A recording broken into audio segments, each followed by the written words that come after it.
now. Topics and music that affect your life from Universal Broadcasting Network. Tune in at ubnradio.com.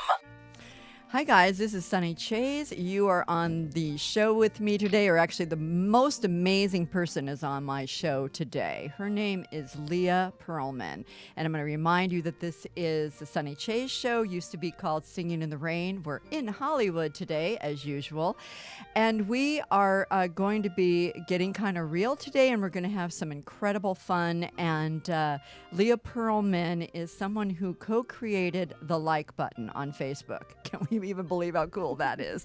And also co-created Facebook pages. And so I think that there's so much to talk about that I think I'm just good. Let's just bring Leah on, John. Okay, Let's ready? just go for it. All Let's right. do it. Without further ado.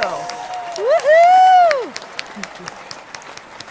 So, oh my God, Leah, I've been so excited about having you on. Thank you. Oh my gosh. I just want to tell you that, of course, since we booked you to be on the show, we've had this incredible kind of upset in the country, and I'll just go on record as saying that, and also a big disappointment to me personally with our presidential situation, because I feel that for whatever reason, people weren't really being as critical thinking and connecting the dots and, like that than we can be. And I was having the honor of being invited onto a call with President Obama yesterday. And by the way, guys, President Obama is still our president for 67 days. So let's know that a lot can happen in that time, which I know will. And he shared with the people on the call, I'm sure some of you guys out there were on the call too, about really how much he is planning on getting done in the next 2 months. And, just really coming together and being gracious and continuing to do what we believe is right and to really look out for our brothers and sisters. And, he was pointing out, too, how at one point not that long ago, there was nothing like this, but a situation where one party really had all control and, sort of what happened with that, and that we can get to the other side of all of this. So I personally feel the responsibility to all you guys and to myself to be sort of, like knowing that all will be well somehow in some sort of sacred way, and yet not sitting back and just trusting that completely and being an active person and, paying attention and like that. So Facebook has been a hugely important part of all of this. And so I just want to, sort of start the show by saying that and making a declaration to all you guys out there that I am going to be a little bit active these days and kind of stepping that up. So I hope it's okay with you. But I feel like that's part of the message here, is that we need to really be watching the hen house a little more than we have been. So enough about me chatting. The reason I was saying all that, though, Leah, is to really first introduce you, and also, kind of the importance that Facebook has taken on in the last 10 years.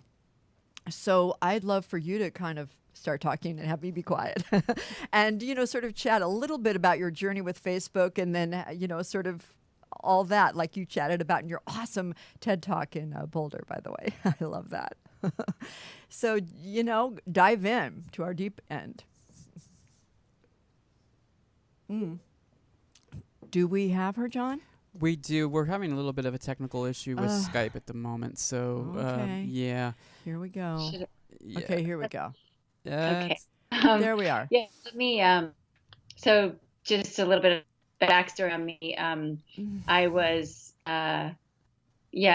sort of a overachiever kind of student. Always wanted to get the best grades, go to the best school.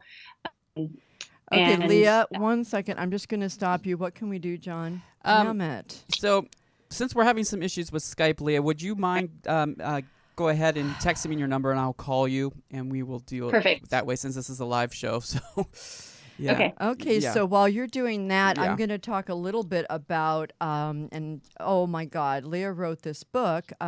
She'll talk about her Dharma Comics, journey, and this book I love so much. I want to give it to everyone I know because there's such the simplicity and yet the incredible artistic chops you have, girl. Just really, really incredible. And by the way, John, let me know when she's going to be back on, because I'm sort of vamping. But I do want to say that every page, I just want to savor it. They're just absolutely some of the most incredibly creative comics I've ever seen. Hi. So, Leah, we have you back. I was just singing the Drawn Together praises. So go on in again. We have you now. Yeah. So I was just, I studied computer science in school, but I never really had a plan what I was going to do with it. I ended up working for Microsoft. They had given me a scholarship as a woman in tech in order to help pay for college. And then as a part of that scholarship was to be an intern at Microsoft. And I never really had this plan of going to work for a big corporation, but it was a nice place to work. I was learning a lot. And so I decided I would go there for 2 years while I figured out what I really wanted to do. When the 2-year mark was coming, I still didn't have any idea. But I wanted to keep my commitment to myself to move on.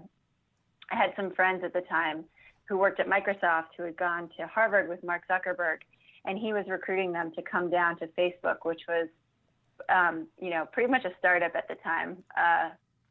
When I went to interview, people asked me why I even would bother going to Facebook, because MySpace had already won the social networking game. Oh my goodness. But when I went there, I was so inspired by the people that I met and the product. When I used it, something felt really good and right about it. And so it was kind of a bit on a whim, kind of just to keep myself, moving. I went to work at Facebook in 2006. Wow. So how did the and so how did the like button thing happen? What was the sort of the process with that, the journey with that? Because go ahead with that. One thing I just wanted to say is, you were talking earlier about when we were chatting on the phone yesterday about, some people say, oh, it's such a wild or weird leap from techie world, nerdy tech world, to being an artist. And I was thinking about that yesterday, and then today when I was making toast and everything, and I thought that is like the most obvious leap, because you guys in the tech world are always coming up with literally what has never been before. I mean, like so out of the box, like George Jetson, kind of. And then, of course, that's what art's always about, too, is taking a blank page or canvas or, and creating something that was just truly never, ever before there. So, so for me, it makes perfect sense. But yeah, so go on in about I want to hear about that. Yeah. So, one of my jobs, I was a product manager, which for anyone who knows what that means, kind of has a lot of functions. But basically, one of our jobs is to kind of figure out what the site's missing, what the site's needing to make things work better, paying attention to how people are using the site and to adapt to meet the needs of how the site, evolves. So at the time, in the land before the like button, the way that Facebook and basically the rest of the internet worked is if you posted any content, like a photo or a status update or a note, people would leave comments. And that was the only way to give any kind of feedback. As a user of the site, this, over time, as the site grew, this frustrated me because of a couple of reasons. One, if you posted a photo, of two friends that look great, there'd be a bunch of comments that all would say the same thing, like cute, you guys are so cute, blah, blah, or something like that. Somebody might have something more extensive or clever, interesting to say, but it would often get lost in the stream of really similar comments. Also, I noticed my own behavior as a user, and I watched among my friends, if I didn't want to say the same thing that everybody else is saying, I just might not say anything at all, and I didn't have something else to say. So I kept thinking, in conversations with my coworkers and, about this issue, and thinking, wouldn't it be so much better if we could just find a way to aggregate all of those comments that were the same, move them into just one spot, and that would leave the comments open for what comments was originally intended, when you actually have something to say. So we had an internal idea board, a place where anytime someone had an idea, we'd put it up there. Ones that got a lot of internal, could rank stars or something like that. I forget exactly. If a lot of people liked an idea, then in one of our quarterly hackathons where we'd stay up all night, we'd build some of the most popular ideas. So on that internal idea board, I put an idea for the awesome button. And it was basically what the like button is today, only it said awesome. And a bunch of my friends, liked the idea, and we built the prototype in one night. And then it took us about 9 months to get a design that we actually felt was simple enough, clear enough, that could live on every single piece of content on all of Facebook and be, additive and not distracting, and people would know what it means. And so it's actually, to your point earlier about the connection of art and tech, to get that real clear, essential piece of, tech element that everyone can get, to me, that's a strong relationship. And so that was the like button story. Oh, wow. Well, one thing that I think about that is a couple things. First of all, what I find interesting and fascinating as a sociologist about Facebook, because as I was telling you, I've lived, I think it's been 6 decades, and only one of them had anything to do with Facebook. So, I mean, wow, 10 years, and how most people on the planet who are under 30 can't imagine the world without it. Just like what was that, dinosaur days, or what, horse and buggy days, Mom, or Grandma, back before Facebook. But, and what has happened with this is that what I think is really interesting is, of course, there have been elements to it, in certain areas like Twitter and different places where there have been, of course, problems with bullying and things like that. I think it's also been an incredible place for the global conversation, and again, that's what happens even with America, like we have America and whatever's happening, but we are able to weigh in on things all over the world. And, we can commit to take a public stand about things. I mean, if we like something, it's not as, sort of public as actually putting in a comment, but, we weigh in, we vote that way. And, it's kind of interesting. I wonder if we could do Facebook voting in our elections. Well, it's interesting, yeah, because now with the like button, it's moved on. It's actually evolved into like, love, haha, wow, sad, and angry, which is very interesting. Well, it's, I think, as Leah would say, super important because, again, it did become complicated, right? When somebody saw, somebody was sad about something, to say like was a complication. So, right, Leah? Yes. Well, and what's interesting. Oh, yeah, go ahead.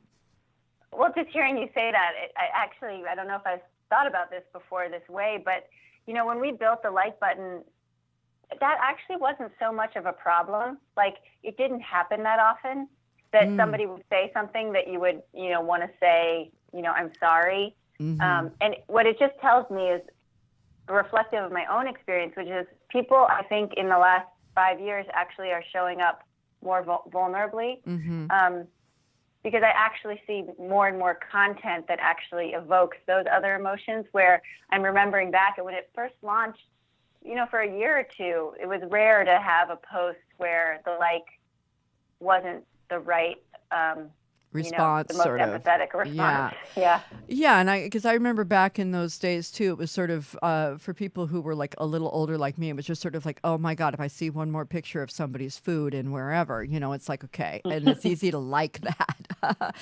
I would love for you to say, it's really fascinating to me about the likes and about how many likes. I think you said it was 1.5 trillion likes have been, that button has been used that many times in the last number of years. Is that about right? And I think you have something to say about that. Or if you don't, I'm going to make you say something about it right now.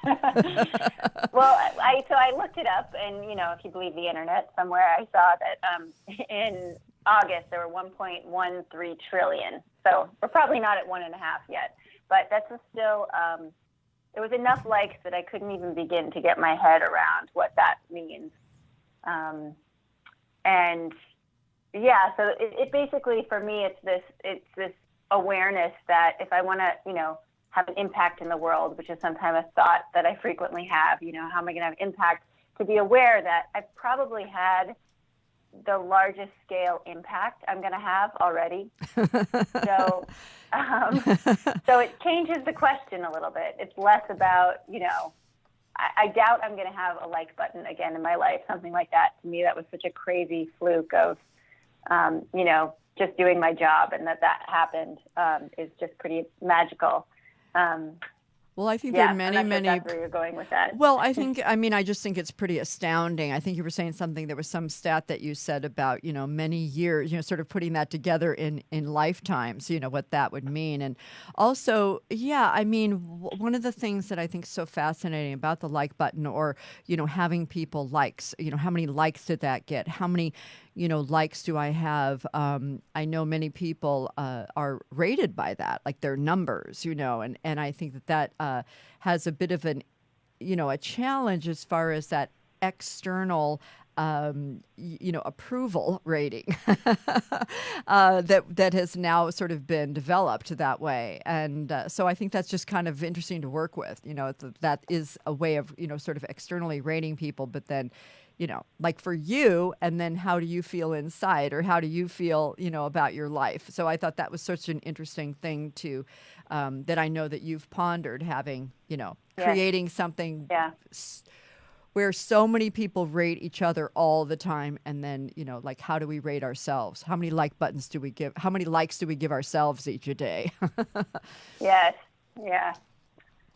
Yeah. I think it's, it's just an interesting phenomenon that when we post something, people may like it or not, and then we can actually, whether people like it can actually guide our behavior, and that can be helpful sometimes, in terms of like knowing what resonates or what really strikes a chord. And sometimes I find it can be distracting because the thing that everybody might like,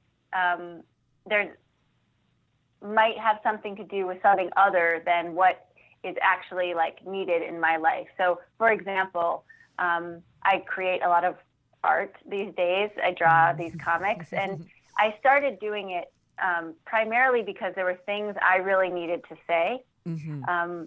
But the more that I would get a following and more people would follow, I'd start to get a sense of what kinds of things resonate and what don't resonate, and, which things are shareable. And I watch, even in my own practice, that if I'm not paying close attention, I'll be thinking, what's going to be the thing that's going to resonate? And I'll actually miss the thing that I most need to draw for my own growth that day. Or I might avoid drawing because I'm like, this isn't that clever, this isn't that creative, and then I skip over it, not remembering that the whole reason I started doing it was for my own awakening to myself. And it's a practice to keep coming to do what feels good instead of what looks good. Wow, I think that's so important to point out, because I think, again, in this day where this is an area where a lot of people play, and a lot of people have decided to sort of go away from it too. It's like, okay, I'm just not doing that whole thing anymore. But again, many people do, in entertainment, book publishers, authors. I mean, many people, that's sort of one of the ways that we all get things out. I know UBN radio, TV, UBN radio TV, I think we're called now. I mean, it's a lot about that. We have our pages and our, promotions and things like that. And I think that's so interesting what you brought out, because you just said, if I can, match back to you, that in your creative process, you go, you sort of have to sidestep your own journey, which is, whoa, that may not be cool. Like you're already liking or not liking yourself, or you're liking or not liking your art, which edits and affects what you're doing. And so then you're now going through that exercise of being aware of that, and then sort of going around that. And maybe sometimes you don't, I don't know, but it's now become kind of part of our of course, the lexicon of the world, and of our, kind of how we present ourselves. Yes.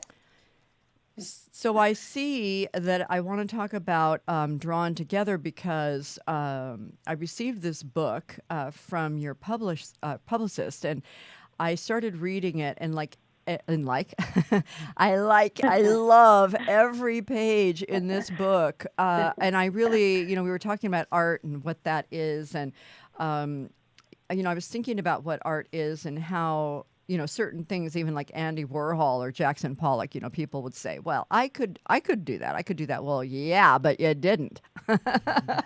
That's sort of where that is. Yeah. And when I see what you did, I know what it's like to draw because I studied drawing and I'm really not good at it. And, taking a blank piece of paper, I even tried to draw last night, just fiddling around, being inspired by what you did. And I thought, oh my God, it's so much worse than what you did. I'm not evoking anything. And it's like that little line that's the little mouth or the little whatever. It just creates a whole thing here. So I'd love to talk about your book for a little bit. Great. Yeah, so my book, it's a collection of some of the comics I've drawn over the last 7 years. And I think, it came about, in fact, because so I've been drawing, each week or so, and not by any plan, just that's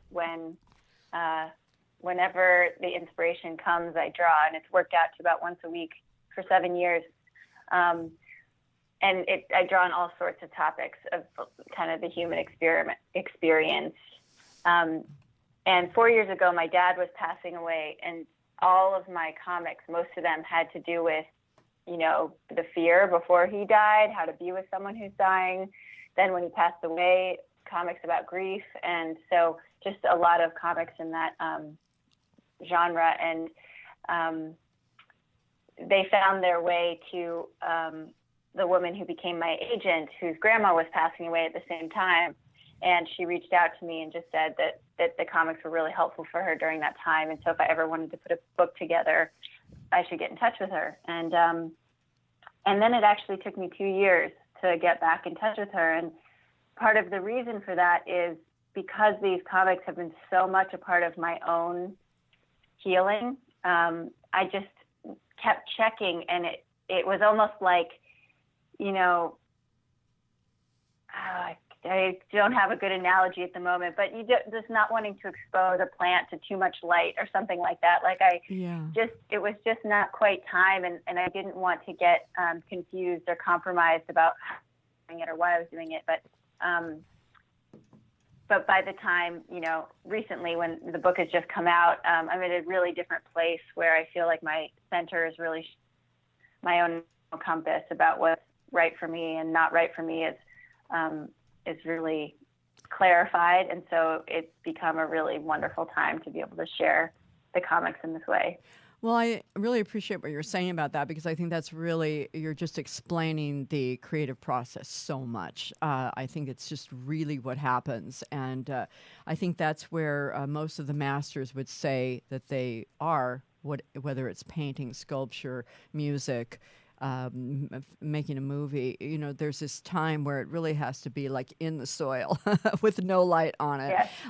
And however that ends up being, cocooning, all those analogies, but they really, we use them for a reason. It really, there's something about really just incubating, which that actually is about light, but, just really, really doing that. And then bringing it out. I know I feel that way. I mean, my show was called Singing in the Rain for a long time, and people kept saying, well, you should just call it the Sunny Chayes Show, because nobody, they see Singing in the Rain and they look up, and it's Gene Kelly and the dancing and the movie, and it's not really what my show's about. So, but it took a while for me to get to the place where I was strong enough and clear enough about that this is so not about me that I could actually call the show my name. Yeah. Oh, I'm reading this one cartoon right now that I love so much. It says, I'm not saying no, I'm saying yes to something else. Oh my God, I love that. I love this other cartoon you have. It says, I'm learning. There's a person who's walking down the street, la-di-da-di-da-di-da, and there are about five balloons, and they all have different faces, like happy, sad, bugged, frustrated, whatever. And then the person says, I'm learning to hold my emotions lightly. there are just so many clever things in this that while I was reading it, I was thinking, gosh, I have friends who've just had a baby I would love to give this to. I have friends who have 3-year-olds. I have friends who are grandmothers that, want something special. I mean, I sound like you're, a salesperson, but I really, really love this book because it's extremely deep and in such a way that's just... Guys, to savor this, like when I look on each page, you almost don't even see everything right away. There's one that says, "You are not alone," which is, we've heard that many times. But the way the drawing is, makes me cry. I look in the corner, there's a little person just kind of looking up, and you just get the feeling of this person really feeling alone. And then there's somebody in a kind of an over balloon, like a hot air balloon, and coming to give this message. It's so beautiful, Leah.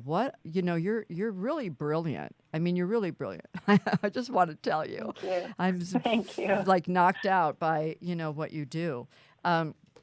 So people can actually get these comics every week too, right? Or, there's some rhythm that you have online. Well, to be honest, No, I want you to lie. So, yeah. Well, I noticed. So I publish a comic whenever I have a comic to publish, and cool. it's actually been a huge amount of taken a lot of trust because every time I draw one, it can feel like this might be the last one. Wow. I'm really loyal. Like there's no push. I can't make a comic come when there's no comic. So it comes when it comes. And so, for example, I haven't really drawn one. Well, I drew one a couple days ago, but I decided to keep it private, which is like something that's really rare. It's such a listening practice. So anyway, I have a mailing list and I have my Facebook page, and whenever I have one that I want to share, people will get it. But anyway, I say that because I notice I haven't had one to share in about almost a month. And so I'm kind of in a bit of a when is it going to happen again? And that's just part of the practice of being with these comics. Right, and it just tells me that there's something so authentic about what you do. And there are 120, I think something, I'm not going to quote exactly, but comics in this book, so people can get these and get this book and really enjoy it. The process of art and also sort of dialing that together with the, again, with our social media or Facebook, because we have you on, so we can dive in a little bit. I have seen, again, I'm not so techie as my kids know. I was sort of late to the party for sure. But I have gone on and I have seen some of the most brilliant things that I would otherwise never see. Beautiful paintings, beautiful poems, beautiful experiences. Of course, phenomenal photographs that people take. Of course, awesome food, but, and I really, really appreciate it for that because I feel like it is so expanding and it is a place where, again, even we have Facebook Live now, like on our show, you can listen to the show or watch the show on Facebook Live now. So, a lot of that is opened up and we have the opportunity to really get at things that we otherwise wouldn't. And of course, from, many places all over the world that we would just never be exposed to, or people in small towns that, don't necessarily get to urban environments. So, and that's been, of course, your experience so much. And so I'd love to hear more about just kind of your, how you feel about Facebook and your, journey a little bit with it and just, the impact, of course, the like button, but, like that. So dive into that a little bit if you feel like chatting about that subject. Yeah. Well, I sometimes I look at my own life story and I'm like, this is just bizarre. It's just weird. It's like, first I was this techie who went to work at Facebook. I created the Facebook like button and Facebook pages.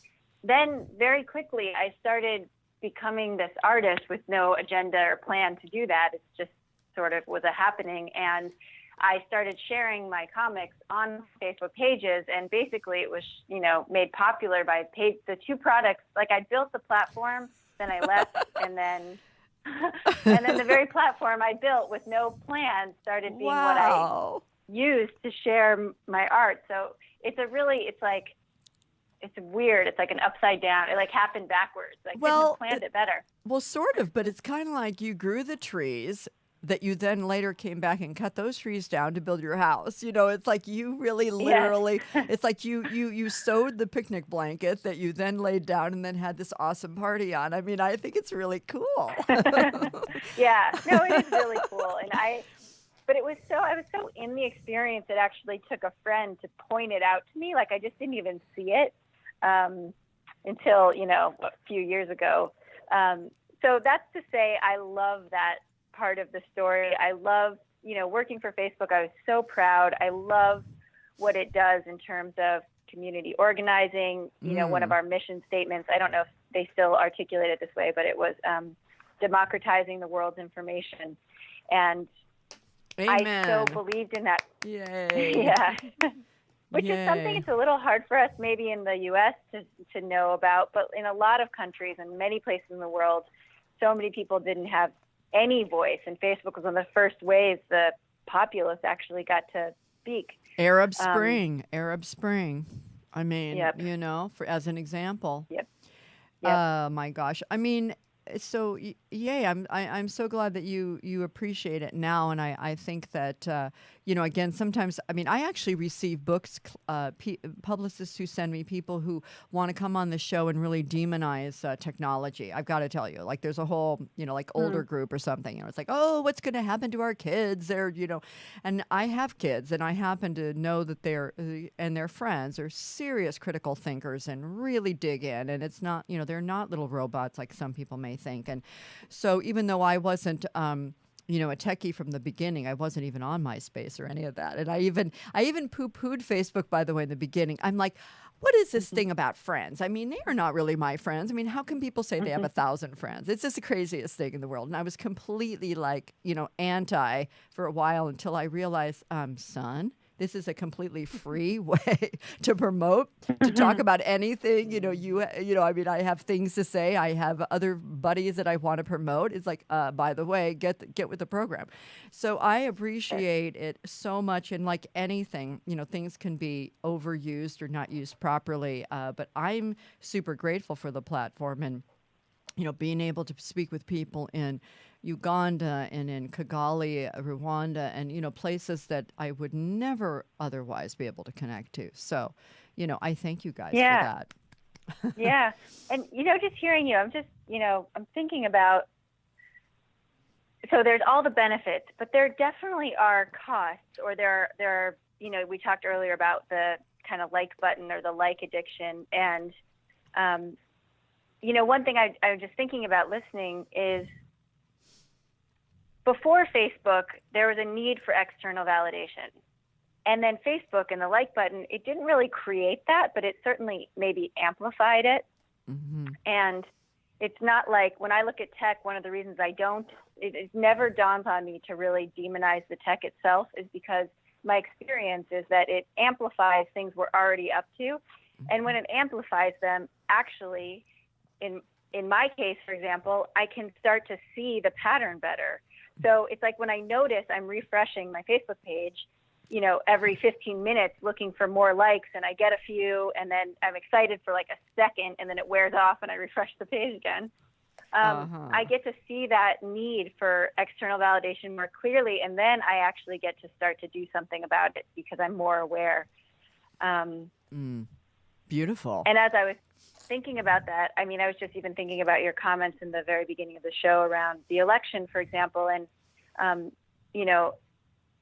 I'm just thinking about that. That feels to me really similar to what's happening in our country, where some of the issues like, say, misogyny or sexism or racism that people are kind of shouting about, one of the, I use this word carefully, but benefits of what's going on is we're seeing ourselves more clearly and more amplified, and then we actually can respond in a way that I think maybe we've been more passive because we weren't necessarily aware of the extent of the problem. Well, what you're saying, I so appreciate, and I said earlier about the one comic I happened to pull up, You Are Not Alone.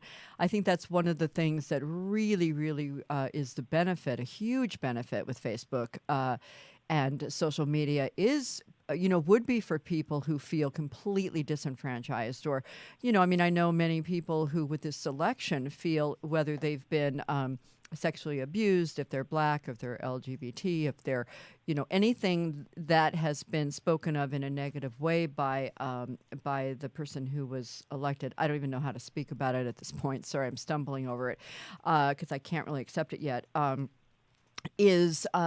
these people, I think the message was, well, it doesn't really matter, your situation didn't matter.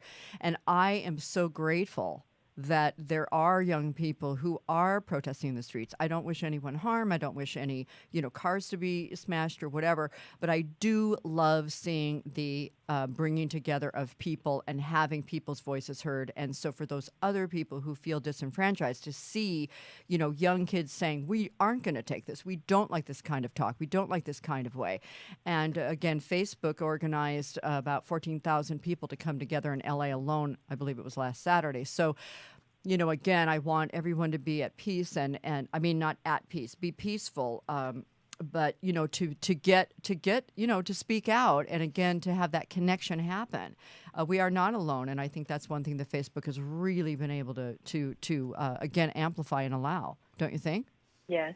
Yeah, absolutely. I mean, I remember watching it happen where it was, maybe it was around the tsunami in Japan, but it was my first experience of realizing something could happen somewhere in the world and basically the whole world could be with what was happening together at the same time. And it's like just they say, real time. Amazing thing in real time. It's like, Yeah. this is happening in Japan. And as it's happening, we're all tuned in, paying attention, our hearts are breaking. Like, it's just the idea that we're all able to be with each other in a way that wasn't possible before.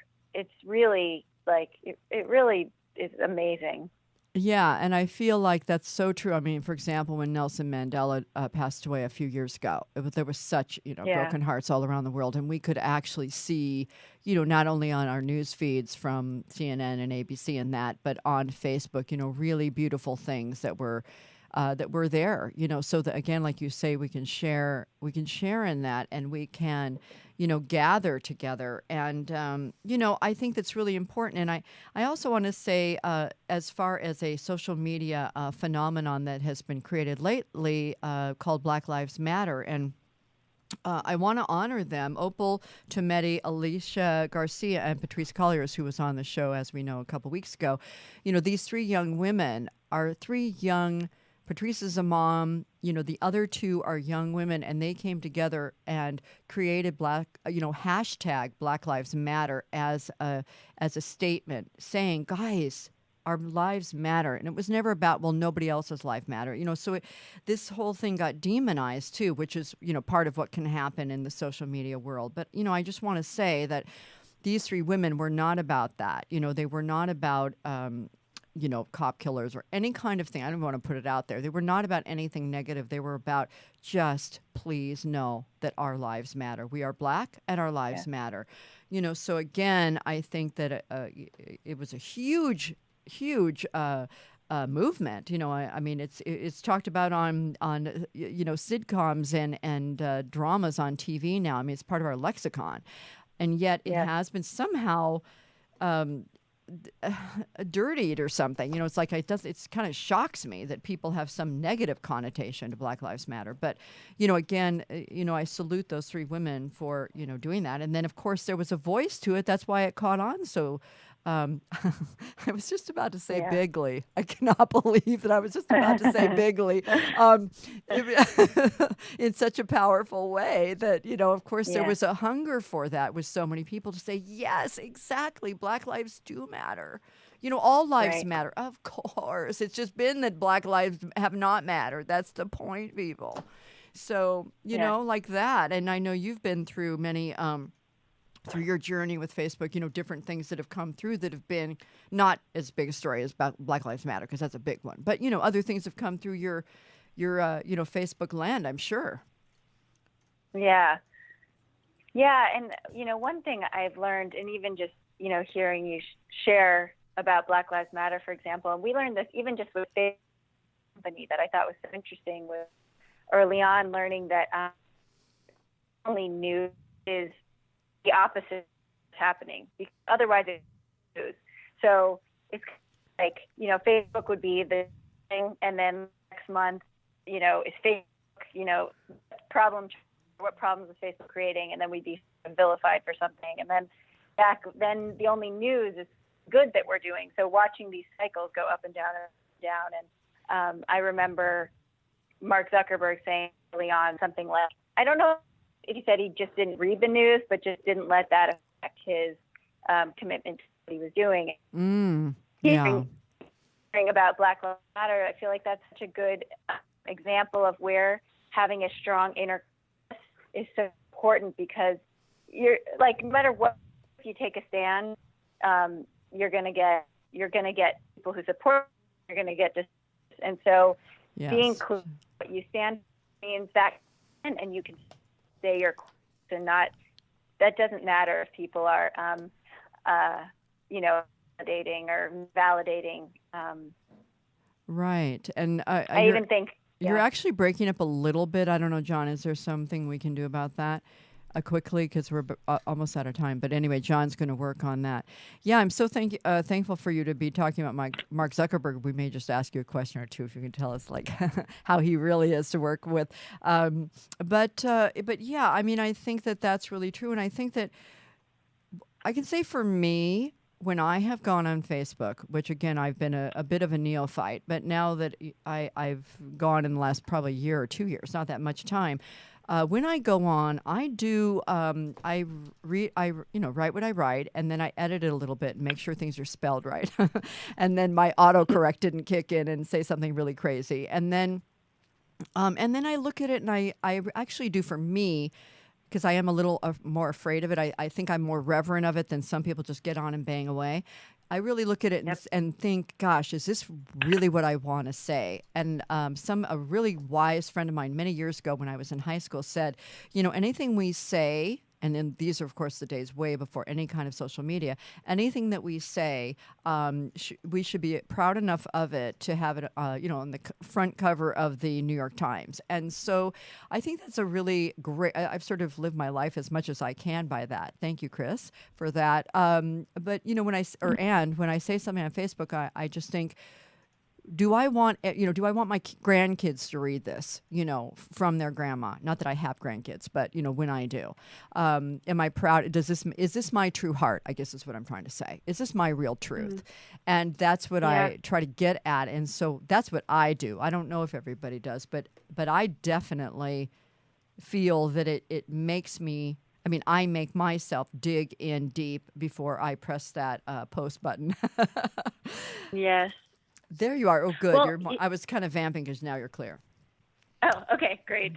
One thing that makes me think of is one of my teachers is Byron Katie. I study with her a tremendous amount. And one thing I was just on a retreat with her, she was talking about was, the concept of making amends. So let's say you're late all the time. So you could say, I'm sorry for being late. But a real amends would be to stop being late. Exactly. And then you can say, I'm sorry. And, it makes me think, even when I mentioned, it took me 2 years to publish the book. And part of the reason for that was that I had an eating disorder. And a lot of my comics are about self-love. I felt like while I was still suffering with this eating disorder, I did not feel in integrity to come out that publicly about self-love while I was still struggling with my own. And it's still a process for me, but I went through recovery in those 2 years, and it wasn't until I came out that I felt like I actually could stand for it with integrity. And so just your point about like thinking about what I post, for me, that's a bit of my process, is like, I can say this, but can I really stand behind it? Can I really be this? And that helps me, make sure that what I say is something that comes from a place of honesty, maybe more than, say, aspirational. Yeah, and of course our truth changes and like that. But I have found even on the show here, if I can get at the truthiest truth, as I'm looking at Dr. Seuss here, one of my favorite philosophers, at the time I'm always sort of getting at that truth. When I was a dancer, I remember I had a very, very hard choreographer, and he used to say there's a thing called marking, which means you just sort of walk through the process, and then when you perform, you really go for it. And he would say, never mark. Every rehearsal, do just full out every time, because if you do that, then when you do perform, we always do more because of the adrenaline and the magic that happens, but our up is way more, I was going to say upper, way more up. And I find that that's true with our truthiest truth. If we can get at it, almost as an exercise or a muscle, we can kind of get at our truthiest truth more authentically and more often, don't you think? Yeah, absolutely. And to me, that requires, sometimes I'll look something, it'll be like, this is the most true thing I could possibly say. And even a week later, it has shifted a little bit. Yeah.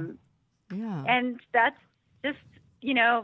just part of, I guess, growth or learning. Well, yeah. And I think that is true, that if we get at our truth, like, as I say, when I have guests, like I'm chatting with you and we're talking about whatever's going on for us today and how we feel. And in, 6 months, or if we're specifically feeling about how we feel about the election, or if people feel brokenhearted, well, that will, the outer will also shift, and our inner will. And, some people believe the inner shifts the outer. Some people believe the outer shifts the inner. I think it's sort of all part of it.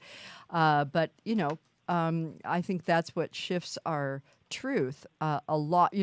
Every day, like you say, a week later, you can look at a poem and say, But I'm looking at a poem that I don't think that you could change that much. I'm looking at one page where there's just a whole lot of lines, like a ball of just a ball of a bunch of lines. And then there's a little face that's coming out and it says grrr. And then there's another, and then the next one is like less lines, a little more person. And then the next one is phew, and the person is standing there with their pile of string on the ground. And then the next one is with a little heart in the hand, I love you. And then underneath it says, sorry it took me so long. I had some stuff to work through. And I just love that, because that is the truth. That is it. That's the truthiest truth for you in that cartoon, right? Yes. Yeah, it's true. My favorite thing, I was just thinking as you shared that, I was trying to remember what was happening in my life, like who was that about? And I can think of about, 30 different possibilities. It just has been true over and over and over again. Oh my God, I love this one too. This little cartoon or guy is saying, before I commit, I like to check with my partner, and the little cartoon, it sort of looks into its heart, and then in the next one, it's hugging this heart and says something worth protecting. I mean, what I love so much about these is that it evokes, or you evoke, so much. Oh, I just love this. Like, my boundaries are important. Dear self, please respect them. That's 2 different pages. But, oh my gosh, it's just sort of heartbreaking open to read these. I just can't believe how creative you are, Leah. Like, you just absolutely shock me with your creativity. And I'm going to ask John if you have a question, and I know we have to go, and I know we have like 3 minutes. So I want to know if you have a question, John. No, I'm looking over the comics as you were talking about them, and they're so simplistic but so deep at the same time. That's what's so amazing about them, is that they, I'm looking at the one with and I'll bring it up on the screen as I talk about it. The one with the I keep getting lost, and that's the one with, it looks like, yeah, right there. It's the one with the heart with the maze, and I think that's pretty amazing. How you get lost in your heart, and then there's a bunch of different ones that we're scrolling through here as we talk about them, and they're just simplistic in the illustration, but so deep in the message. Well, and again, I know that I like this one too. When you stop loving what you're doing, stop doing what you're doing. And you guys will just have to check out that cartoon because the visual is so great. I don't know if, John, you can pull it up. I'm just going to go like this really fast for whatever visual we can get. But, you know, again, they're super, super artistic, even though they look kind of simplistic. It's not easy to do this. Yeah, I'm just telling you. Yeah. I I also often evoke there's a quote, I don't know who it's attributed to, but I would have written you a shorter letter, but I didn't have the time. I love that. And I also want to remind people that you guys can go to dharmacomics.com, right? And you can find things there. And then we were talking a little bit, and we have like 2 minutes to talk about this, but I want to make sure that I know, or actually we have a little, we're wrapping Yeah, up, we're at John. 49 minutes. Oh my goodness. Oh my God, Leah, we did it. We're like at the end. How did we do that? It's so awesome. Well, guys, bye, Leah. I mean, not quite yet, but you know, this has been so incredible. And thank you for bringing us the likes, and we can enjoy. And guys, check out. Oh, and before we go, guys, I want you to know that I'm giving John your book. Thank you. For a Thanksgiving gift, thank you. because John, you are going to love that book, and John will love it. And John, I don't want to say John needs it because we all do, but I know John is going to really, really love that book, and it's going to mean a lot to him. And thank you, Leah, for writing. Awesome. Oh, my You're all pleasure. I wanted to give it to John as a present. I sweet. almost forgot. Thank you. So, guys, it is Thanksgiving time, which means a whole lot to a lot of people, and we'll be talking more about that next week, the day before Thanksgiving. But, Leah, I am thankful for you, as the billions of people around the world are, and you are just a treasure. Guys, she's the best. I tell you, she's like the coolest. I hope you can get that vibe, because she's the coolest. So until next time, remember, this is the Sunny Chayes Show. Check out Dharma Comics, and come back and see us next time. Follow us on Facebook and like me. And like Leah. Bye. Woo!